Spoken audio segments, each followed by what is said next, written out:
Guys, இந்த வீடியோவில் ட்ரைம் speed 400ஓட ownership review தான் பார்க்க போகிறோம். இந்த வண்டி நான் எடுத்து 6300 கிலோமீட்டர்ஸ் ஓட்டியிருக்கிறேன். ஸோ 6300 கிலோமீட்டர்ஸ் என்னோடய எக்ஸ்பீரியன்ஸ் எப்படி இருந்ததுன்னு பார்த்தீங்கன்னா, இட்ஸ் ரியலி அமேசிங். வண்டியில் வந்து எந்த கம்ப்ளைண்ட்டும் இல்லை. ஒரே ஒரு கம்ப்ளைண்ட் இருந்துச்சு. எப்படின்னா, வண்டி வந்து ஃபஸ்ட்டு இக்னிஷனில் ஸ்டார்ட் ஆகாது. செகண்ட் டைம் இக்னிஷன் கொடுக்கும்போது தான் ஸ்டார்ட் ஆகிட்டு இருந்துச்சு. அந்த கம்ப்ளைண்ட்டு இருந்துச்சு. அவங்ககிட்டையும் சொன்னேன். பட் ஆனால் அதை பற்றி நீங்கள் ஒரி பண்ணிக்க வேணாங்கன்ற மாதிரி தான் அவங்களும் சொன்னாங்க.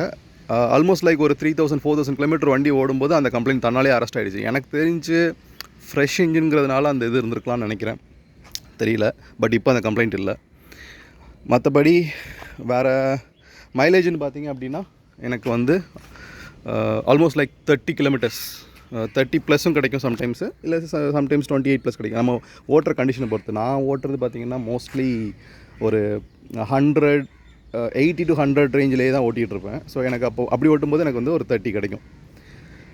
சம்டைம்ஸ் ரொம்ப டிராஃபிக்கு, மவுண்ட் ரோடெலாம் போயிட்டு வந்தேன். ஒரு தடவை 2 தடவைலாம் போயிட்டு வந்தேன். அப்போல்லாம் பார்த்திங்கன்னா சரியான டிராஃபிக்கு. அப்போல்லாம் எனக்கு பார்த்திங்கன்னா மைலேஜ் 20 தான் கிடச்சிச்சு.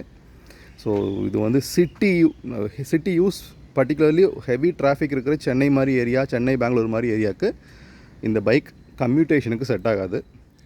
வெளியே எங்கேயும் எடுத்துகிட்டு போகிறதுக்குனா செட் ஆகும். மற்றபடி நீங்கள் கொஞ்சம் அவுட்ஸ்கர்ட்ஸில் இருக்கீங்கன்னா தாராளமாக இந்த பைக் எடுத்துக்கலாம். 30 கிலோமீட்டர்ஸ் கன்ஃபார்மாக கிடைக்கும். அண்ட் வண்டியோட வரும்போது பார்த்திங்க அப்படின்னா, இந்த மட் ஃப்ளாப் மட்டும் கொஞ்சம் ஷார்ட்டாக இருந்தது. நான் அதை ஒரு எக்ஸ்டெண்டர் கிட்ட போட்டு மாற்றிருக்கிறேன். இது வந்து அஃபிஷியல் அக்சசரி தான். அப்புறம் இது கூட வந்து இன்னொரு பீஸும் வந்துச்சு. இது வந்து ஒரு 3M டேப் போட்டு தான் ஒட்டுறாங்க. அதில் 3M டேப் அதிலே வருது, அதை தான் ஒட்டிக்கிறாங்க. அப்புறம் ஃப்ரண்ட்லேயும் ஒரு எக்ஸ்டெண்டர் இருந்துச்சு. நான் அது மாட்டலை, ஏன்னா அது ஒரு மாதிரி இந்த இடத்துல பிளாக் கலரில் இப்படி ஒட்டுற மாதிரி, எதுவும் 3M டேப்பில் ஒட்டுற மாதிரி தான் இருந்துச்சு. ஸோ அதையும் நான் ஒட்டலை. இதுதான் வந்து இப்போதைக்கு வண்டியோட நிலமை. 5000 கிலோமீட்டரில் போய்ட்டு ஒரு செக்கும் பண்ணேன். ஃபஸ்ட் ஃப்ரீ சர்வீஸ் முடிச்சுட்டு அப்புறம் ஒரு 5000 கிலோமீட்டரில் செக்கும் பண்ணேன். அப்போ பார்த்திங்கன்னா ஆயில் லெவலில் எந்த சேஞ்சும் இல்லை சார், நல்லா தான் இருக்குது, நீங்கள் கண்டினியூ பண்ணிக்கலாம் அப்படி சொல்லிட்டாங்க. ஸோ நெக்ஸ்ட்டு ஒரு 10,000 கிலோமீட்டர் அரௌண்டு போயிட்டு அடுத்த சர்வீஸ் கொடுப்பேன். நான் ரெகுலராக ரொட்டீனாக பண்ணுற வேலைகள் என்ன அப்படிங்கிறத மட்டும் சொல்கிறேன் உங்களுக்கு. இதில் பார்த்திங்கன்னா, நான் வந்து செயின் லூப் வந்து 2 வீக்ஸ் ஒன்ஸ் செயின் லூப் பண்ணுவேன். ஒரு வீக்கெண்டு செயின் லூப் பண்ணுவேன். இதுக்கு நான் வந்து ஒரு பேடாக் ஸ்டாண்டு ஒன்று வாங்கியிருக்கிறேன். அந்த பேடாக் ஸ்டாண்டோட லிங்க் உங்களுக்கு டிஸ்கிரிப்ஷனில் போடுறேன். ஏன்னா நிறைய பிராண்டு வந்து செட் ஆக மாட்டேங்குது. ஏன்னா இந்த சேஸ் பார்த்திங்கன்னா உங்களுக்கு தெரியும், இந்த ஸ்விங்காம் வந்து கொஞ்சம் டில்ட்டடாக இருக்கா. இதனால் வந்து நிறைய இது செட் ஆகலை. நானே ஒன்று வாங்கிட்டு ரிட்டர்ன் பண்ணிவிட்டு அதுக்கப்புறமா தான் இன்னொன்று வாங்கினேன். ஸோ இது ஒன்று நான் வாங்கின பிராண்டு உங்களுக்கு இதில் போடுறேன். மற்றபடி வண்டியோட வந்தது அப்போலோ டயர்ஸ். நிஜமாகவே நல்லாயிருக்கு. ரெயின் டைம்லலாம் க்ரிப்பு வேறு லெவலில் இருக்குது. ரெயின் நல்ல மழை பெஞ்சு ரோடு வெட்டாக இருக்கும்போதே பார்த்திங்கன்னா 100 அசால்ட்டாக போகுது வண்டி. இதெல்லாம் அந்த வண்டியோட வந்தது தான். இதெல்லாம் நான் எதுவுமே சேஞ்ச் பண்ணல. இது நல்லா ஸ்டேபிளாக இருக்குது, காற்றுக்கெலாம் ஆடாது. நான் வந்து சில எமகாவில் பார்த்தேன், இந்த MT-15லலாம் முக்கால்வாசி வண்டியில் இது வந்து உடஞ்சி தொங்கிட்டு இருக்கோம். ஆனால் இதில் அந்த கம்ப்ளைண்ட் இல்லை, நீட்டாக இருக்குது. இந்த புது மட்ஃபில் போட்டுமே பார்த்திங்கன்னா கொஞ்சம் ஸ்ப்ளாஷ் அடிக்க தான் செஞ்சுருக்கு. ஸோ இது பட் ஓரளவுக்கு பரவாயில்ல. முந்தி வந்து இங்கெல்லாம் ரொம்ப மட்டு போய் உட்கார அந்த இடத்துலலாம் இப்போ கொஞ்சம் இதோடு நின்றுக்குது. அதுதான் சரி, இந்த மாதிரி வண்டி வாங்கினா நம்ம அதெல்லாம் கொஞ்சம் அட்ஜஸ்ட் பண்ணி தான் ஆகணும், இது பண்ணிக்கலாம். அப்புறம் வந்து எனக்கு இன்னொரு சின்ன கம்ப்ளைண்ட் இருக்குது. என்னென்னு பார்த்திங்க அப்படின்னா, ஃப்ரண்ட்டு பிரேக் பிடிக்கும்போது லைட்டாக கீச்சுன்னு சவுண்டு வருது. அந்த பிரேக் பேட் நான் கேட்டேன், என்னங்க சவுண்டு வருது அப்படின்னு. சில வண்டியில் வருது சார் கம்ப்ளைண்ட்டு. உங்களுக்கு சத்தமே வராமல் இருக்கணுன்னா ஸ்க்ராம்ப்லரோட பேடு நீங்கள் போட்டுக்கலாம் அப்படின்னாங்க. நான் வெறும் 6000 கிலோமீட்டர் தான் ஓடி இருக்குது. எதுக்கு போய் பேடு மாற்றிக்கிட்டு, சவுண்டு தானே, அதுவும் எப்போ தான் கேட்கும். மீன்ஸ் எப்போதுனா ரொம்ப ஸ்லோ ஸ்பீடில் போகும்போது நீங்கள் பிடிச்சிங்கன்னா கேட்கும், ஹை ஸ்பீடில் தான் சுத்தமாக கேட்காது. ஸோ இதுதான் வந்து இப்போதைக்கு வண்டியோட ஸ்டேட்டஸ். வேறு என்னென்னு பார்த்தீங்க அப்படின்னா, இந்த இடத்துல உங்களுக்கு இந்த கண்ணாடி இருக்குல்ல, இந்த மிரர் வந்து அடிக்கடி லூஸ் ஆயிரும். ஸோ கொஞ்சமாக அடிக்கடி போகும்போதெலாம், சர்வீஸ் போகும்போதெல்லாம் ஒரு சொல்லுவேன், டைட் வைக்க சொல்லுவேன். இந்த ஆலன் கீரை தான் நீங்களே கூட வச்சுக்கலாம். பார்க்கிங்கில் விடும்போது என்ன பண்ணுறாங்க அப்படின்னா, வேணும்னா இதை வந்து இப்படி மடிச்சு விட்டுட்டு போயிடுறாங்க. அதுதான் வந்து ஒரு பிரச்சனை. ஆஃபீஸ் பார்க்கிங்கில் விட்டாலும் அதான் நிலமை, வெளியே விட்டாலும் அதான் நிலமை. சில பேர் என்ன பண்ணுறாங்கன்னா, முகம் பார்க்குறதுக்குன்னு திருப்புறாங்க. கண்ணாடியை திருப்பும்போது சரியாக வரமாட்டேன்னு சொல்லிட்டு இதையே அமைக்கி விட்டு போயிடுறாங்க. இது மொத்தமாகவே அவங்களுக்குனா கொஞ்சம் ப்ரெஷர் கொடுத்தாலே இது வந்து இதாகிடுது.